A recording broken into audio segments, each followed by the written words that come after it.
So hello everyone, welcome back to the channel. So I am Karan Punadkar and today we are diving deeper into advanced array in C++. So in the last video we just checked the basic of array. So we are today deeper dive into the advanced array, that is advanced array concept. Okay, in C++. So in our previous lecture we covered the basic of array and even build a small project. If you miss it, feel free to check it our before you continue. Okay, but today we are going to take a step further into the world of array, looking at how they can be used for more complex tasks in real world scenario. So without wasting our time, let's get started. So first, before jumping into the advanced topic, let's quickly recap what we learn about array. Okay, so at its core, an array is a collection of elements. So what is mean by array? So array is a collection of element of the same type. Okay, that stored in a contiguous memory location. Is stored in a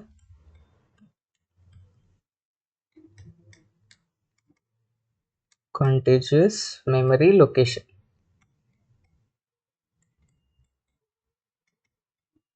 Okay, so we learn how to declare, initialize and access array element using loops. Okay, so now we are checking the basic example. So let's go to our editor. So this is the last example that we take in our lecture number 11. So I will remove it and write our simple recap code. So the first is integer in, then we are taking an array of size 5 and write it values. So we are taking anything value like 10, 20, 30, 40 and 50. Okay, after this we are applying for loop. For that is integer I equals to 0, write command that is I less than equals to 5, that is less than only, and then apply I plus plus. Okay, and then in this we are printing the array value and handle. Okay, and our last line is return 0. Okay, so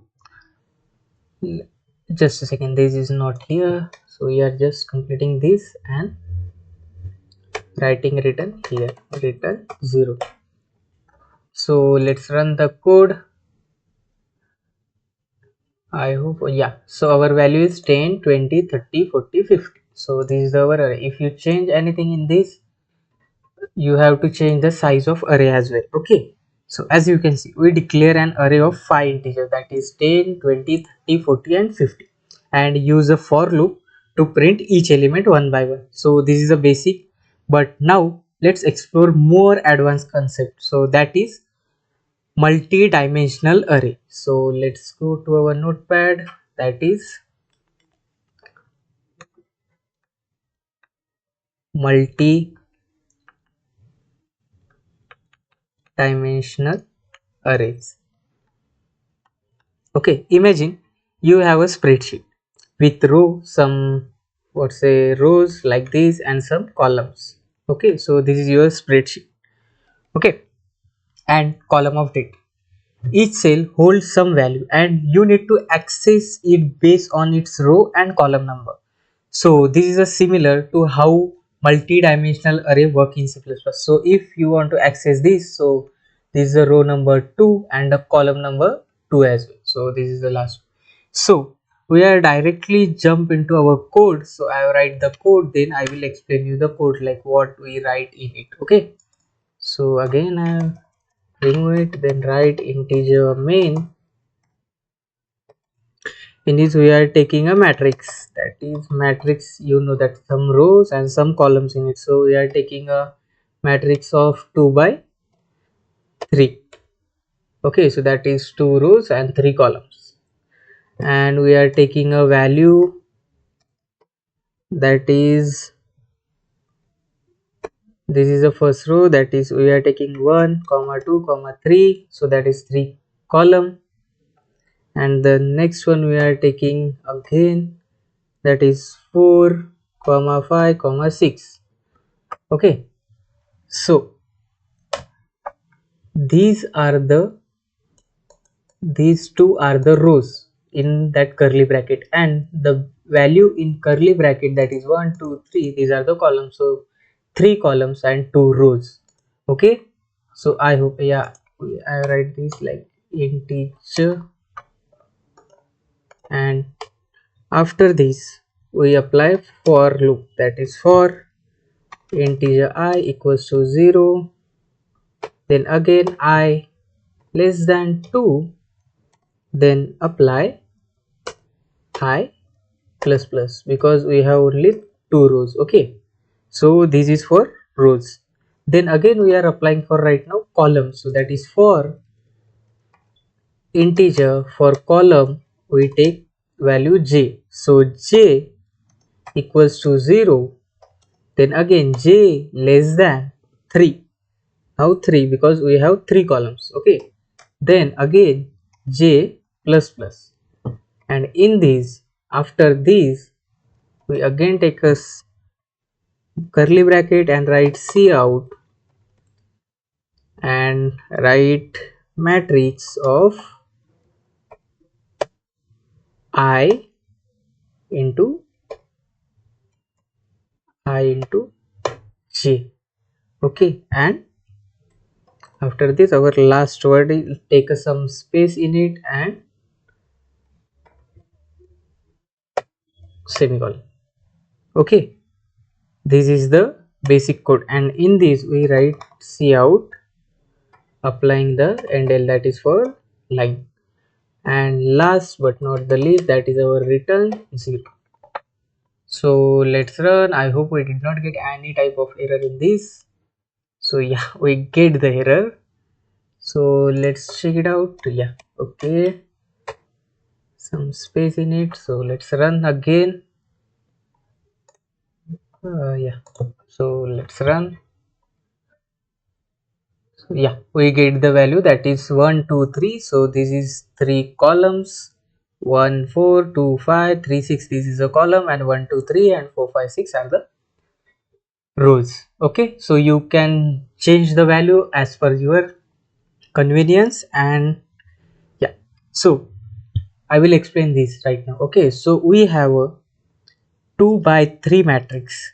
Okay, think of it as a small table with 2 rows and 3 columns. So you access each element by specifying the row and column indices. So this is incredibly useful for tasking like storing and processing tabular data. Like you are also, we are giving another example of like Excel. So there are some types of column and some type of row. As per your convenience, you can add and remove the data as per your knowledge. Okay, so the another is, let's take a real world example of this. That is, we are taking right now another example. Just a second. That is real world example. We are taking a name as a stock price matrix. That is stock price matrix. Okay, so now let's relate this to something you might encounter in real life. Imagine you work for a financial firm and you need to track the closing stock price for 3 companies over the course of 2 days, that is for 3 rows and 2 days. A multidimensional array is a perfect for this. That is, we are all again known as, or the alternate name is 2D array as well. So without wasting our time, let's get started, or we can say that is 2 rows and 3 columns. So let's start the code again. So I will remove these and let's write our code, that is integer main, and in it we take a double stock prices of 2 rows and 3 column, because there are 3 companies and 2 days. Okay, and then take a values. So in these we are taking something 100.51 and another is 101.2. Okay, this is the first company data. Then again take a comma, take a another company data. So in this we writing something, yeah, so these are the 3 companies, not 2, so we are writing again the one that is 102.3. Okay, and again we are writing it for like another day, that is 90 point something 2. Again take a 99.1 and the last one is 100.1. Okay, and take a semicolon. Yeah, after this we are applying again for loop. So that is integer, take again I equals to 0, take I less than, so it's 0 not O, that is again I less than, right now you are taking a 2 because the row is only 2, and then I plus plus, then again take a colon, then we are applying for right now columns, so take again for, that is integer, right now take a j, again right now j less than 3, and then again j plus plus. So in this we are now printing days, like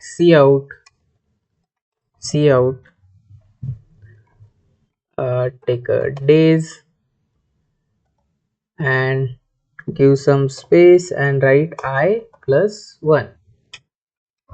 Okay, and then again take some space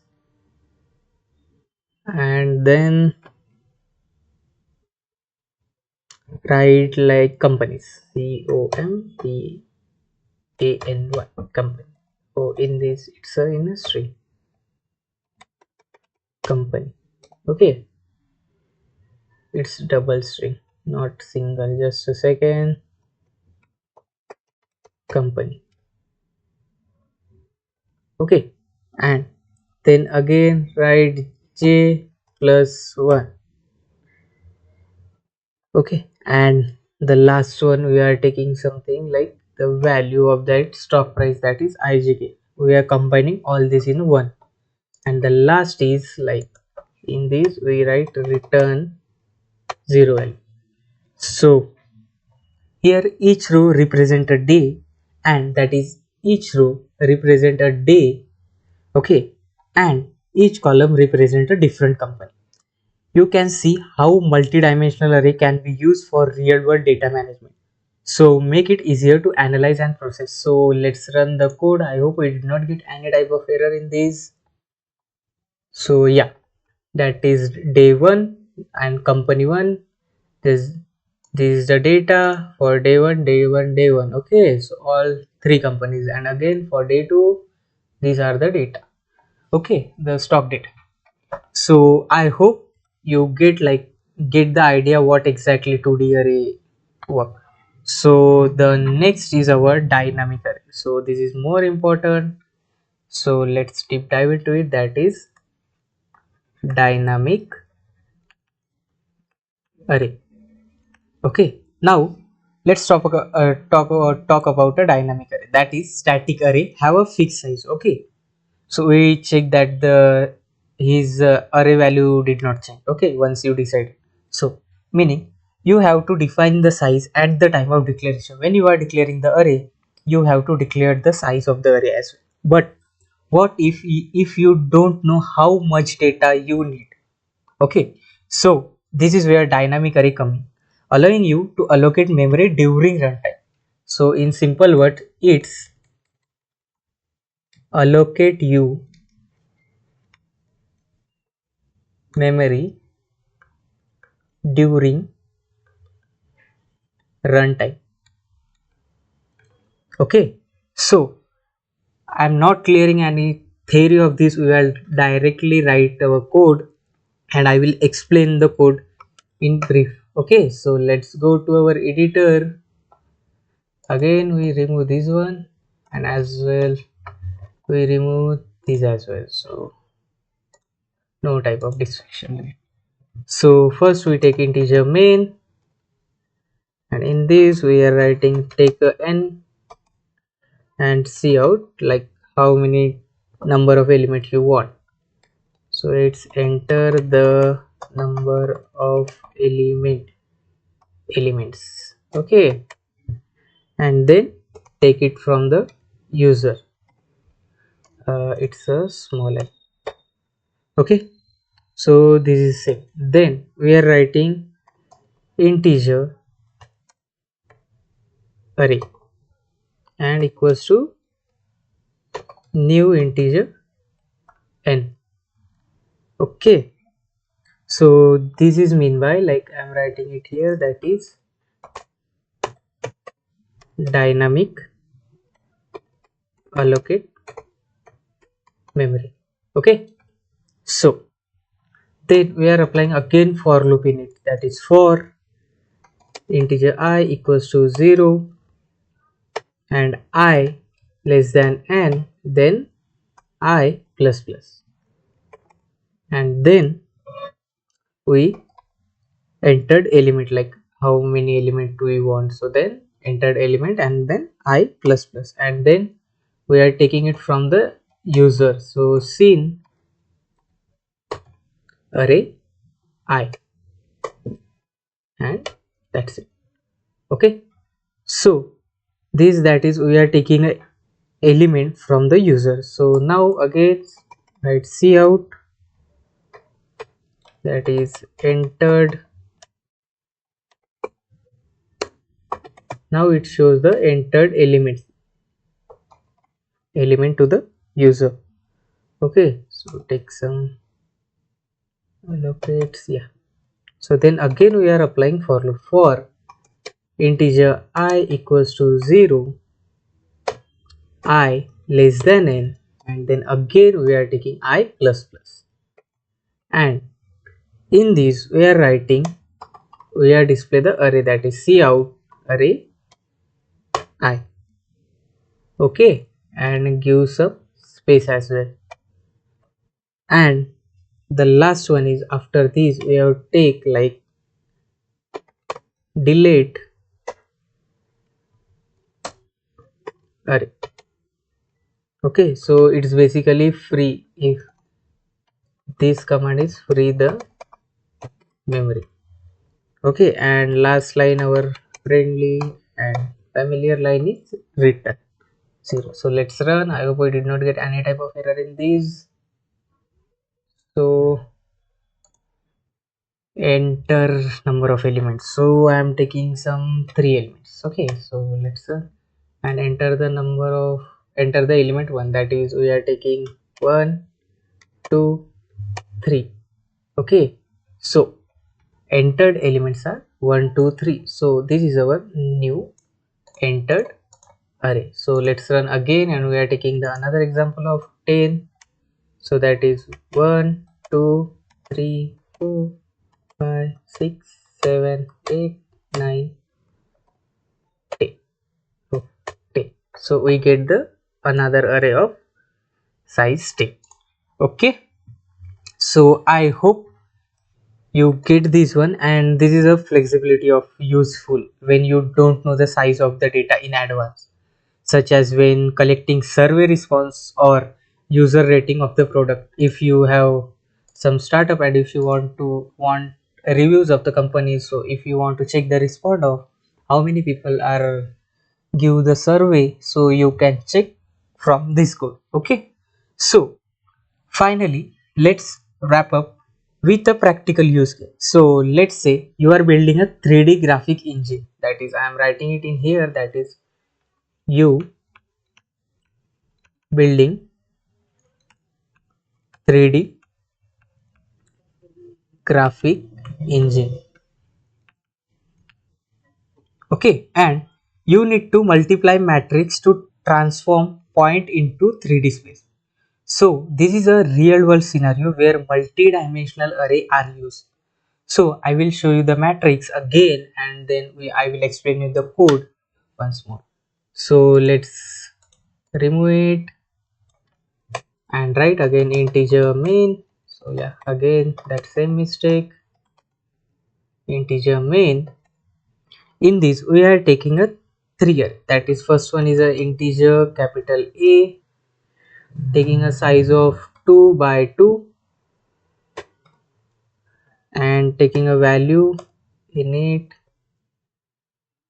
Take, yeah, this is the value that already replit give us. Okay, so second one is integer B. In this again, this one is also 2 by 2 matrix and we are taking a value of again 5 6 already replit gives. And the last one is integer C, 2 by 2, no value in it.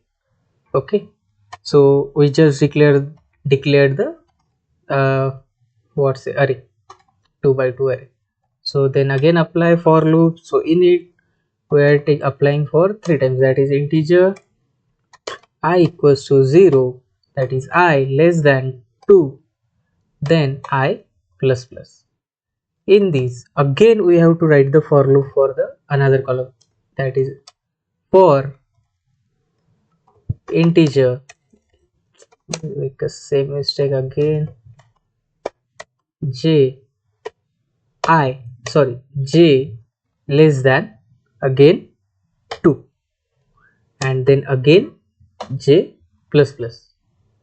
Okay, then we have to again take a value, that is after this we have to take a value from the user, that is c I and j, then okay, so we have to apply the value for these as well, that is for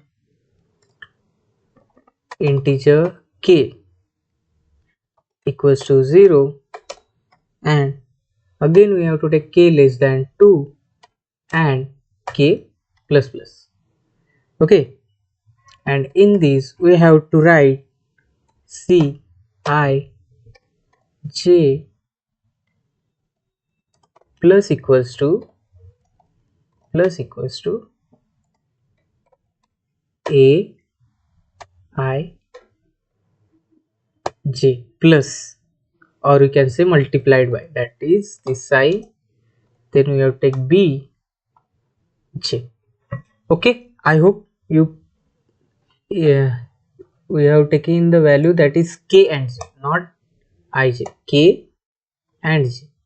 Okay, so after this we have to write cout again. So cout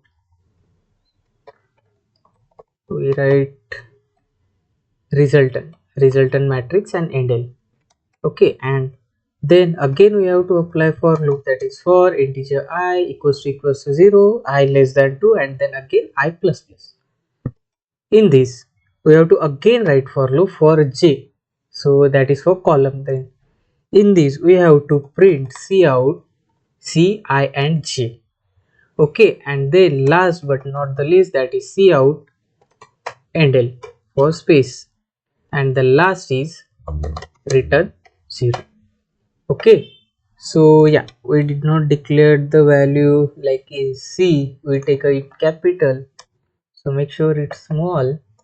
Right now we did not get, so I hope we did not get any type of error in this. So let's run the code. We get the error in line number 13. So what exactly it's, so it's c, just a second. So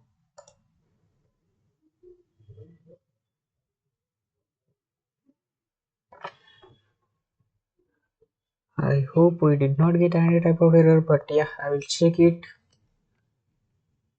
Give me a second.